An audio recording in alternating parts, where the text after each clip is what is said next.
నీతో పాటు నేను వచ్చేస్తానులే. నీతో పాటు నేను వచ్చేయడానికి, నాతో పాటు నువ్వు వెళ్ళిపోవడానికి ఇదేమన్నా రైతు బజారో రైల్వే స్టేషనో కాదు. పరలోకం, ఆత్మ సంబంధమైన జీవితం. ఆత్మ సంబంధమైన విషయాల్లో ఎవరి వ్యక్తిగతాలు వాళ్ళకే.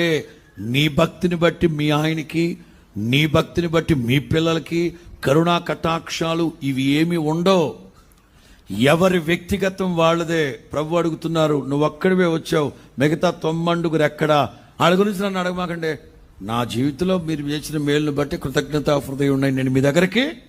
ఎస్, బైబిల్ ఎక్కడ ఒంటరిగా తిరిగే అనుభవాలను ప్రోత్సహించదు. కానీ సమాజంలో అయితే సాటి సహకారులు అందరూ కలిసి ఉండాలి, సంఘ జీవిగా బ్రతకాలి. ఆధ్యాత్మిక జీవితంలో వ్యక్తిగతం